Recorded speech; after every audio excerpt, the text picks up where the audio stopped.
Hi friends, welcome to Binvi mom recipes. Sankranti పండుగ వచ్చేస్తుంది కదండి. పండుగ అంటే ముందుగా గుర్తొచ్చేది పిండి వంటలే. అయితే ప్రతి ఒక్కరు కూడా ఇంట్లో 2-3 రకాలైనా సరే పిండి వంటలు చేయాలనుకుంటారు. కానీ ఎక్కువ టైం పడుతుందని చెప్పి ఏదో ఒకటి మాత్రమే చేసుకొని వదిలేస్తుంటారు. అలా కాకుండా నేను ఈ వీడియోలో చెప్పిన టిప్స్ ఫాలో అయ్యి చేయండి. ఒకే రోజు చాలా సింపుల్గా 3 రకాల పిండి వంటలు చేసేసుకోవచ్చండి. చాలా తేలికైన పద్ధతి. ఈ టిప్స్ ఫాలో అయ్యి చేశారంటే ఎవ్వరైనా సరే సింపుల్గా ఈ సంక్రాంతి పండగకి పిండి వంటలు చేసేసుకోవచ్చు.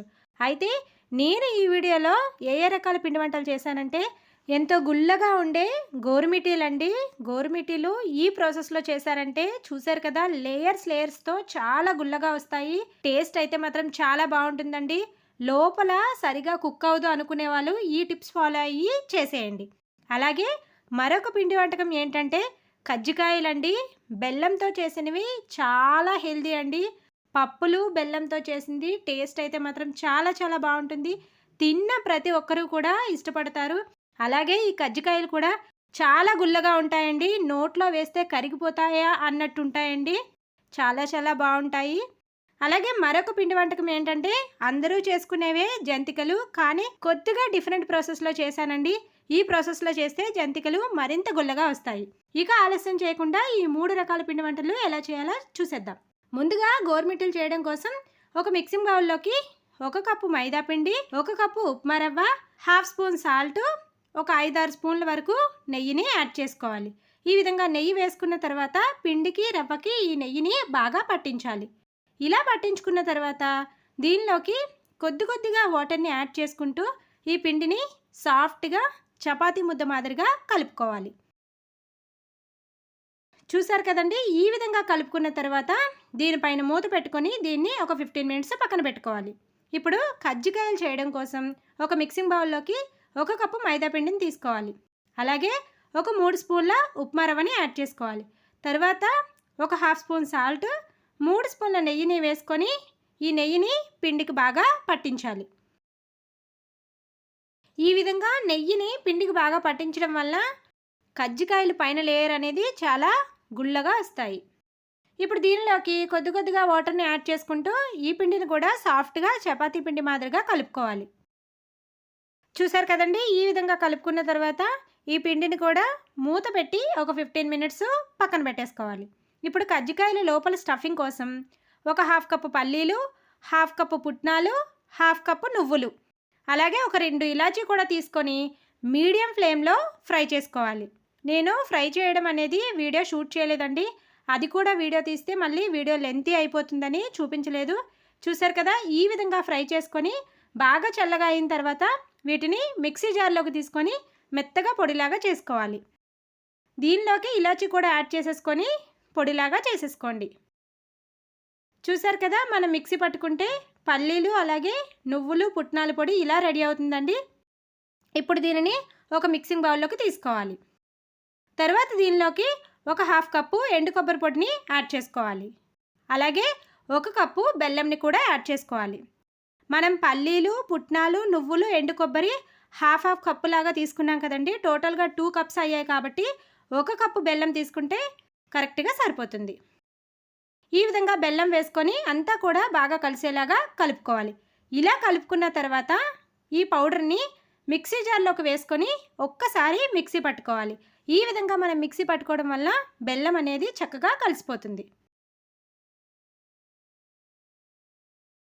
చూసారు కదండి, ఇలా మిక్సీ పట్టుకున్న దానిని మళ్ళీ మిక్సింగ్ బౌల్లోకి తీసేసుకోవాలి. అదేవిధంగా మిగిలిన పిండిని కూడా మిక్సీ జార్లోకి వేసుకొని మెత్తగా పొడిలాగా చేసుకొని మిక్సింగ్ బౌల్లోకి తీసుకోవాలి. మనం కజ్జికాయల లోపల స్టఫింగు ఈ విధంగా పప్పులు అలాగే బెల్లంతో స్టఫ్ చేసి పెడతాం కదా. టేస్ట్ అయితే కజ్జికాయలు చాలా చాలా బాగుంటాయండి. ఎప్పుడైనా సరే రవ్వతో కాకుండా ఈ ప్రాసెస్లో పప్పులతో చేయండి, టేస్ట్ చాలా బాగుంటుంది. చూసారు కదా, ఈ విధంగా పొడిని సిద్ధం చేసుకొని పక్కన పెట్టేసుకోవాలి. ఇప్పుడు జంతికలు చేయడం కోసం 1 కప్పు మినపగుళ్ళని 4 అవర్స్ బిఫోరు ఈ విధంగా నానబెట్టుకోవాలండి. ఇలా నానిన పప్పుని ఒకసారి వాష్ చేసుకొని మిక్సీ జార్లోకి తీసుకోవాలి. నానిన తర్వాత పప్పు ఈ విధంగా 1.5 కప్పు వస్తుంది. ఇప్పుడు ఈ పప్పులోకి 1.5 స్పూన్ సాల్ట్ అలాగే వాటర్ని వేసుకొని బాగా మెత్తగా పేస్ట్ లాగా రెడీ చేసుకోవాలి. చూసారు కదండీ! ఈ విధంగా మినపప్పుని మెత్తగా పేస్ట్ లాగా చేసుకొని పక్కన పెట్టేసుకోవాలి. ఇప్పుడు జంతికల పిండి ఎలా కలపాలో చూద్దామండి. ఏదైనా ఒక ప్లేట్‌ని తీసుకొని దానిలోకి 3 కప్పుల పొడి బియ్యపు పిండిని తీసుకోవాలి. 1 కప్పు మినపప్పుకి 3 కప్పుల బియ్యపు పిండి కరెక్ట్‌గా సరిపోతుంది. తర్వాత దీనిలోకి 1 స్పూన్ కారము, 4 స్పూన్ల నువ్వులని యాడ్ చేసుకోవాలి. అలాగే దీనిలోకి మనం ముందుగా మిక్సీ పట్టుకున్న మినపప్పు పేస్ట్ ఉంది కదండీ! దాన్ని కూడా యాడ్ చేసేసుకోవాలి. ఈ విధంగా యాడ్ చేసుకున్న తర్వాత దీనిలోకి కొద్దిగా వాటర్‌ని యాడ్ చేసుకుంటూ పిండిని సాఫ్ట్‌గా జంతికల పిండి మాదిరిలాగా కలుపుకోవాలి. మనం ఈ జంతికల పిండిలోకి మినప్పిండి వేయడం వలన ఈ పిండి అనేది చాలా జిగురుగా ఉంటుందండి. నార్మల్‌గా శనగపిండితో చేసిన మాదిరిగా ఉండదు. చూసారు కదండీ! పిండిని కలుపుకుంటే మనకి ఈ విధంగా రెడీ అవుతుంది. కన్సిస్టెన్సీ అయితే ఇలా ఉండాలండి. చిన్న ముద్దను తీసుకొని ఈ విధంగా రౌండ్‌గా చేసినట్లయితే చక్కగా పర్ఫెక్ట్‌గా షేప్ వస్తే మనకి పిండి కరెక్ట్‌గా ఉన్నట్టు. ఇలా కలుపుకొని దీన్ని కూడా పక్కన పెట్టేసుకోవాలి. ఇప్పుడు మనం ముందుగా కలిపి పెట్టుకున్న గోరుమిటీల పిండి ఉంది కదండీ! దాన్ని తీసుకొని మరొకసారి బాగా కలుపుకోవాలి. కలుపుకున్న తర్వాత దీని నుంచి ఒక చిన్న పిండి ముద్దను తీసుకొని ముందుగా రౌండ్‌గా చేసుకొని తర్వాత వీడియోలో చూపించినట్టుగా సిలిండ్రికల్ షేప్‌లో రెడీ చేసుకోవాలి. ఇప్పుడు గోరుమిటీలు చేసుకునే చెక్క ఉంటుంది కదండీ! దాన్ని తీసుకొని వీడియోలో చూపించినట్టుగా దానిపైన మనం రెడీ చేసుకున్న పిండిని పెట్టుకొని చపాతీ కర్రతో ఈ విధంగా రోల్ చేసుకోవాలి. ఇలా రోల్ చేసుకుంటే చూడండి చక్కగా గోరుమిటీలు అనేవి ఈజీగా రెడీ అయిపోతాయి. మంచి డిజైన్‌తో చక్కగా మనకి గోరుమిటీలు రెడీ అయిపోతాయి. చూసారు కదా! ఈ విధంగా అన్నీ కూడా రెడీ చేసుకోవాలి. ఒకవేళ గోరుమిటీలు చెక్క ఇంట్లో అవైలబుల్‌గా లేకపోతే నేను వీడియోలో చూపించినట్టుగా ఈ విధంగా చేత్తో అయినా ప్రిపేర్ చేసుకోవచ్చండి. బొటన వేలుతో పిండిని చూపుటి వేలు పైకి నొక్కుతూ ఉండాలండి. ఆ విధంగా నొక్కుతూ ఉంటే మనకి గోరుమిటీల డిజైన్ అనేది ఈజీగా వచ్చేస్తుంది. చూసారు కదా! చక్కగా ఇలా రెడీ అయిపోతాయి. మరొకసారి చేత్తో ఎలా చేయాలో చూపిస్తాను చూడండి. పిండిని ఈ విధంగా సిలిండ్రికల్ షేప్‌లో రెడీ చేసుకున్న తర్వాత బొటన వేలుతో పిండిని మధ్యలో నుంచి చూపుటి వేలు పైకి నొక్కుతూ ఉండాలండి. ఇలా నొక్కుతూ ఉంటే చక్కగా మనకి గోరుమిటీ అనేది మంచి షేప్‌లో రెడీ అయిపోతుంది. ఈ విధంగా అన్నీ కూడా రెడీ చేసుకొని పక్కన పెట్టేసుకోవాలి.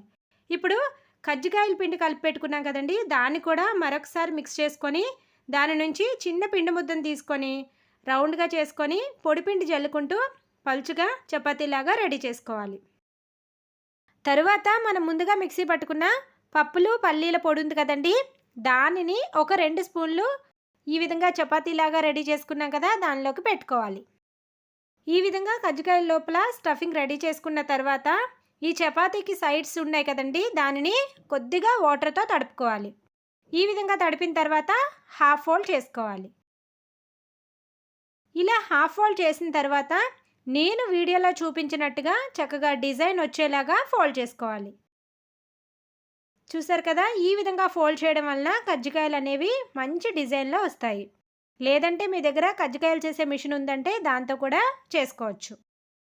చూసారు కదా! ఈ విధంగా ఎడ్జెస్ వరకు కూడా ఫోల్డ్ చేసుకుంటే ఎంతో చక్కగా కజ్జికాయలు అనేవి మంచి డిజైన్‌తో రెడీ అయిపోతాయి. ఇదే విధంగా మిగిలిన కజ్జికాయలను కూడా రెడీ చేసుకోవాలి. ఇప్పుడు ఇవన్నీ కూడా డీప్ ఫ్రై చేయడం కోసం స్టవ్ పైన కడాయి పెట్టుకొని డీప్ ఫ్రైకి సరిపడా ఆయిల్ వేసుకొని హీట్ చేసుకోవాలి. ఆయిల్ ఈ విధంగా బాగా వేడైన తర్వాత మనం ముందుగా చేసి పెట్టుకున్న గోరుమిటీల్ని ఆయిల్లోకి వేసుకొని ఫ్రై చేసుకోవాలి. గోరుమిటీలు ఫ్రై చేసినప్పుడు ఖచ్చితంగా మీడియం ఫ్లేమ్‌లో పెట్టుకొని మాత్రమే ఫ్లేమ్‌ని ఫ్రై చేసుకోండి. అలా అయితే గోరుమిటీలు అన్నీ కూడా చక్కగా లోపల వరకు ఫ్రై అవుతాయి. లోపల కూడా మంచిగా లేయర్‌గా చక్కగా ఫ్రై అవుతాయి. చూసారు కదా! ఇలాగా టర్న్ చేసుకుంటూ మంచి గోల్డెన్ కలర్ వచ్చిన వరకు కూడా ఫ్రై చేసుకోవాలి. చూడండి కొద్దిసేపటికైతే కలరు ఈ విధంగా చేంజ్ అవుతుంది. మరి కాసేపు ఫ్రై చేసుకోవాలండి. మరి కాసేపు ఫ్రై చేసుకుంటే ఈ గోరుమిటీలు మంచి గోల్డెన్ కలర్ వస్తాయి. అలాగే ఆయిల్‌లో కూడా నురుగులాగా వస్తుంది కదా! అది తగ్గిపోతుందండి. అలా తగ్గింది అంటే గోరుమిటీలు చక్కగా ఫ్రై అయిపోయినట్టే. చూసారు కదా! ఇలా మంచి కలర్ వచ్చిన తర్వాత వాటిని స్ట్రైనర్‌లోకి తీసేసుకోవాలి. ఈ టిప్స్ ఫాలో అయ్యి చేయండి. గోరుమిటీలు అయితే చాలా గుల్లగా వస్తాయి. ఇప్పుడు తర్వాత మనం రెడీ చేసి పెట్టుకున్న కజ్జికాయలను కూడా ఫ్రై చేసేసుకోవాలి. కజ్జికాయలు ఫ్రై చేసినప్పుడు అన్నీ కూడా ఒకేసారి వేయకూడదండి. కడాయిలోకి సరిపడినన్ని మాత్రమే వేసుకోవాలి. అలా అయితేనే చక్కగా పొంగుతూ వస్తాయి. అలాగే మరొక విషయం ఏంటంటే మనం ఈ విధంగా కజ్జికాయలు వేసిన వెంటనే రెండో సైడ్ టర్న్ చేసుకోవాలి. అలా టర్న్ చేయడం వలన కజ్జికాయలు అనేవి చూసారు కదా, రెండు వైపులా పొంగుతాయి. మనం ఒక సైడే ఉంచేసామంటే రెండో సైడు పొంగినట్టుగా ఉండవండి. కాబట్టి వెంటనే టర్న్ చేసుకోండి. అలా టర్న్ చేసిన తర్వాత ఒక 2 నిమిషాల తర్వాత మళ్ళీ టర్న్ చేసుకుంటూ చక్కగా ఇవి కూడా మంచి కలర్ వచ్చిన వరకు కూడా ఫ్రై చేసుకోండి. చూసారు కదా, ఈ విధంగా గోల్డెన్ కలర్లోకి వచ్చిన తర్వాత వాటిని కూడా స్ట్రైనర్లోకి తీసుకోవాలి. ఇవి ఫ్రై చేసినప్పుడు కూడా మీడియం ఫ్లేమ్లోనే పెట్టుకోండి. ఎందుకంటే మనం సైడ్స్లో ఫోల్డ్ చేసింది ఉంది కదా, అది కుక్ అవ్వడానికి కాస్త టైం పడుతుంది. అదేవిధంగా మిగిలిన కజ్జికాయలను కూడా వేసుకొని ఫ్రై చేసుకోవాలి. చెప్పాను కదండి, ఈ కజ్జికాయలు ఫ్రై చేసినప్పుడు కూడా నేను చెప్పిన టిప్స్ ఫాలో అయ్యి చేస్తే కజ్జికాయలు అనేవి చాలా పర్ఫెక్ట్గా వస్తాయి. మీరు ఫస్ట్ టైం చేసినా సరే ఖచ్చితంగా పర్ఫెక్ట్గా వస్తాయి. చూసారు కదా, ఈ విధంగా వేసిన వెంటనే రెండో సైడు టర్న్ చేసేసుకోండి. అదేవిధంగా జంతికలు కూడా నెక్స్ట్ ఫ్రై చేసేసుకుందామండి. జంతికలు వేసుకోవడం కోసం ఏదైనా ఒక గరిటెని ఈ విధంగా ఆయిల్లో డిప్ చేసుకొని తీసుకొని దానిపైన మనం కలిపి పెట్టుకున్న జంతికల పిండిని ఈ విధంగా జంతికల మాదిరిగా వేసుకొని ఆయిల్లో వేసుకుంటే మనకి ఈజీగా జంతికలు అనేవి వచ్చేస్తాయి. అదేవిధంగా గరిటె పైన వేసుకుంటూ ఆయిల్లో వేసుకుంటూ ఫ్రై చేసుకోవాలి. నార్మల్గా జంతికలు చేసినప్పుడు శనగపిండి అలాగే పుట్నాల పప్పుతో చేస్తూ ఉంటారు కదా, అలా కాకుండా ఈసారి ఈ విధంగా మినపప్పుతో ట్రై చేయండి. జంతికలు అయితే మాత్రం చాలా చాలా గుల్లగా వస్తాయి. ఈ సంక్రాంతి పండగకి నేను చెప్పిన ఈ టిప్స్ అన్నీ ఫాలో అయ్యి చేయండి. మీరు చాలా తేలికగా ఒకే రోజు 3 రకాల పిండి వంటలు చేసేస్తారు. ఏమాత్రం అలసిపోరండి. నేను చెప్పిన విధంగా స్టెప్ బై స్టెప్ చేసుకుంటే చాలా ఈజీగా చేసేసుకోవచ్చు. చూసారు కదండి, ఈ విధంగా జంతికల్ని టర్న్ చేసుకుంటూ ఇవి కూడా మంచి గోల్డెన్ కలర్ వచ్చిన తర్వాత వాటిని స్ట్రైనర్లోకి తీసేసుకోవాలి. ఇదే విధంగా జంతికల్ని తీసుకుంటూ అలాగే మరొక జంతికని వేసుకుంటూ చక్కగా అన్నీ కూడా ఫ్రై చేసుకొని తీసుకోవాలి. అంతే అండి, చాలా సింపుల్గా మనకి జంతికలు కూడా రెడీ అయిపోతాయి. జంతికలు కూడా అన్నీ ఫ్రై చేసుకొని తీసుకున్న తర్వాత గోరుమిటీలకి షుగర్ పాకాన్ని రెడీ చేసుకుందాము. స్టవ్ పైన ప్యాన్ పెట్టుకొని 1 కప్పు షుగర్ని యాడ్ చేసుకోవాలి. అలాగే 1/2 కప్పు వాటర్ని వేసుకొని షుగర్ని కరిగించుకోవాలి. మనం గోరుమిటీలు చేయడం కోసం 1 కప్పు మైదా పిండి 1 కప్పు ఉప్మా రవ్వ యూజ్ చేసాం కాబట్టి షుగర్ కూడా 1 కప్పు తీసుకుంటే సరిపోతుంది. తర్వాత దీనిలోకి కొద్దిగా ఇలాచీ పొడిని కూడా వేసుకొని ఈ షుగర్ని చక్కగా కరిగించుకోవాలి. చూసారు కదండి, షుగర్ అనేది ఈ విధంగా బాగా బబుల్స్ లాగా వచ్చింది అంటే పాకం మనకి రెడీ అయిపోయినట్టే. పాకాన్ని కొద్దిగా తీసుకొని ఈ విధంగా చెక్ చేస్తే ముదురు తీగ పాకం రావాలండి. ఈ విధంగా ముదురు తీగ పాకం వచ్చిందంటే వెంటనే స్టవ్ ఆఫ్ చేసేసుకొని ఈ పాకం వేడిగా ఉన్నప్పుడే మనం ఆల్రెడీ ఫ్రై చేసి పెట్టుకున్న గోరుమిటీల్లోకి యాడ్ చేసేసుకోవాలి.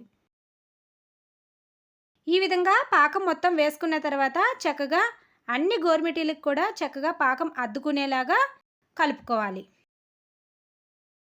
చూసారు కదా, ఈ విధంగా గోరుమిటీల లోపల వరకు కూడా పాకం అద్దుకునేలాగా చక్కగా పాకాన్ని వేసుకోవాలి.